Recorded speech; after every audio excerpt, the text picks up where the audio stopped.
Klaus Ogrodnik, ayudante de Fisiopatología 2, y hoy vamos a hablar de fisiopatología de la ulcerogénesis. A continuación hablaremos sobre los aspectos fisiopatológicos básicos involucrados en la formación de una úlcera y su relación con los mecanismos de defensa del organismo ante esta situación. Además, hablaremos de tres situaciones particulares que incluyen el daño provocado por AINES, mecanismos de agresión y daño provocado por Helicobacter pylori, y la diferencia entre una úlcera gástrica y una duodenal. Por último, se mencionarán los aspectos básicos del tratamiento de una úlcera. Lo que necesitas saber son los conocimientos básicos de fisiología gástrica relacionados a la secreción ácida y mecanismos regulatorios. Y al finalizar este video, deberás conocer los mecanismos de formación de una úlcera, conocer el mecanismo de daño de los AINES, relacionar la presencia de Helicobacter pylori al desarrollo de una úlcera y establecer similitudes y diferencias entre una úlcera gástrica y una duodenal. La úlcera se define como una destrucción de la mucosa debido a la acción del ácido gástrico, siendo por lo tanto la úlcera el resultado de un desequilibrio de los factores agresivos y defensivos de la mucosa gastroduodenal. Se caracteriza por un largo periodo de evolución con momentos de remisión y reagudización. Normalmente compromete la mucosa y la submucosa, pero en algunos casos más graves puede llegar hasta la perforación. Se presenta en el estómago y en el duodeno, denominándose úlcera péptica gástrica y úlcera péptica duodenal respectivamente. Ambas poseen un diferente origen fisiopatológico.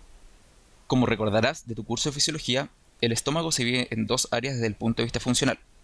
La zona oxíntica, compuesta por el fondo y el cuerpo gástrico, encargada de la secreción de ácido, y la zona antral, que es la zona del antro gástrico, encargada de la regulación de la secreción ácida.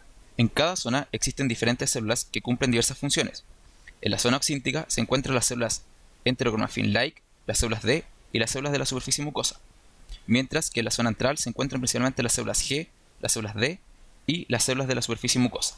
Entre los factores que estimulan a la célula parietal a secretar ácido se encuentran el sistema parasimpático, mediante la secreción de acetilcolina, y la gastrina, hormona que promueve la liberación de histamina por parte de las células enterocromafin-like, la que a su vez actúa sobre la célula parietal para producir el ácido.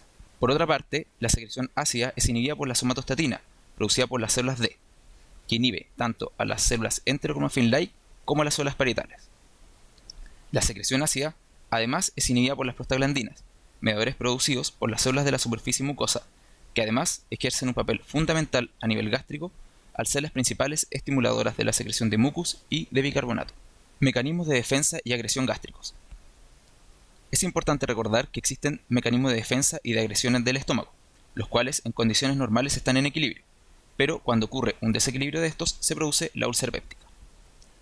Los mecanismos de defensa incluyen a la barrera mucosa, que permite mantener un gradiente de pH entre el lumen gástrico y la capa celular de la mucosa, el vaciamiento gástrico normal, que regula el tiempo durante el cual actúa el ácido, el esfínter pilórico funcional, al evitar el reflujo de bilis y jugos pancreáticos, secreción de bicarbonato por la mucosa, que neutraliza la secreción ácida, uniones intercelulares estrechas, que dificultan la retrodifusión de protones, la alta capacidad de renovación celular, la irrigación sanguínea adecuada de la mucosa. Por otro lado, los mecanismos de agresión a la mucosa se dividen en endógenos y exógenos.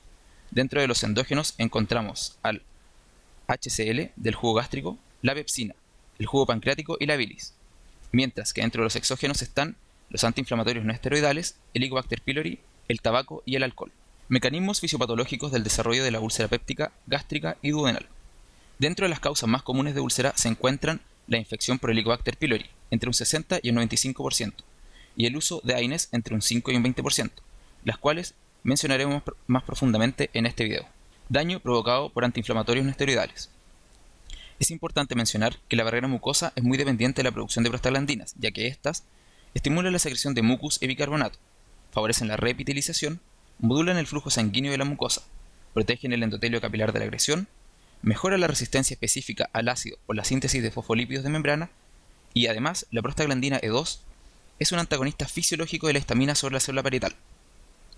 Las prostaglandinas son producidas por la ciclooxigenasa, de las cuales existen dos tipos: la COX-1, que es la involucrada en la protección gastrointestinal, homeostasis vascular, hemodinamia renal y regulación de la función plaquetaria. Por otro lado, la COX-2 es la característica de los procesos inflamatorios. La mayoría de los AINES afectan ambas enzimas, por lo que además de su efecto antiinflamatorio, se asocian a un debilitamiento de la barrera mucosa por la baja síntesis de prostaglandinas.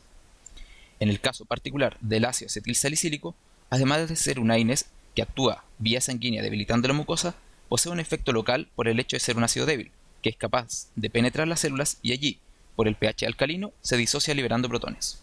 Daño provocado por Helicobacter pylori.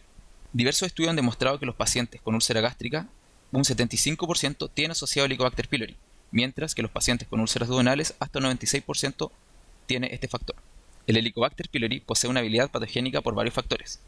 Tiene flagelos que permiten tener movilidad para penetrar la capa mucosa, posee proteasas que debilitan las glicoproteínas de membrana, haciéndolas menos adherentes, posee fosfolipasas que degradan componentes del mucus, puede protegerse del ácido mediante una ureasa que le permite convertir la urea en amoníaco, permitiendo neutralizar protones.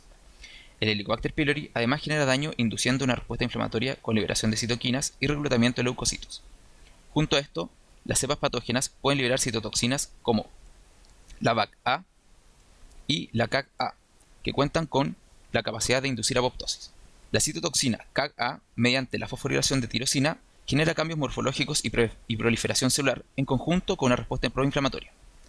Por otro lado, la citotoxina VAC-A tiene varios efectos, entre los que destacan tener un efecto proinflamatorio, ser capaz de inducir apoptosis, ser capaz de crear canales de membrana celular que alteran el transporte iónico de la célula, debilita las uniones intercelulares, lo que lleva a una inhibición de linfocitos T y desencadena fenómenos de vacuolización de la célula llevándola a la destrucción.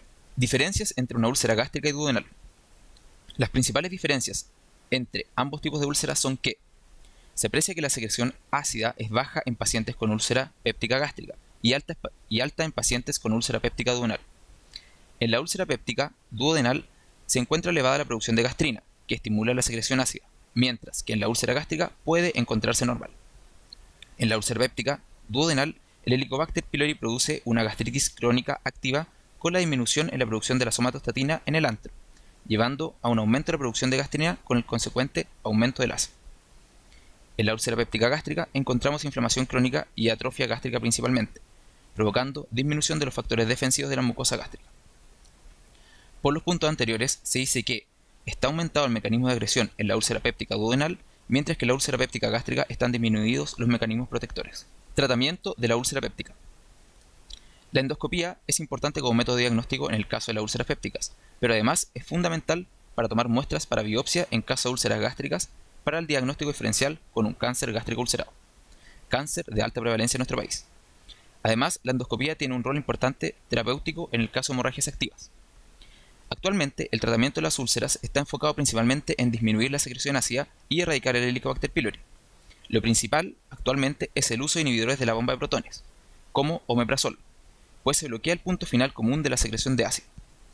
También es útil el tratamiento con antagonistas de los receptores H2-histamina, como la ranitidina.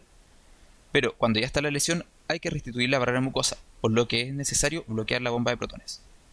Además de esto, se pueden usar antibióticos para erradicar la Helicobacter pylori, con alta probabilidad de reinfección. Como resumen, el estómago se divide en dos zonas funcionales que están compuestas por distintos tipos celulares. Existen factores estimulantes e inhibidores de la secreción gástrica, así como mecanismos productores de daño y otros de defensa. Los AINES provocan daño al disminuir la producción de prostaglandinas. La Helicobacter pylori libera toxinas que llevan a un estado proinflamatorio y a la destrucción celular. La úlcera gástrica y la duodenal poseen un origen fisiopatológico distinto. La base del tratamiento para la úlcera son los inhibidores de la bomba de protones. Eso ha sido todo, muchas gracias, espero que les sea de mucha utilidad y que les vaya muy bien.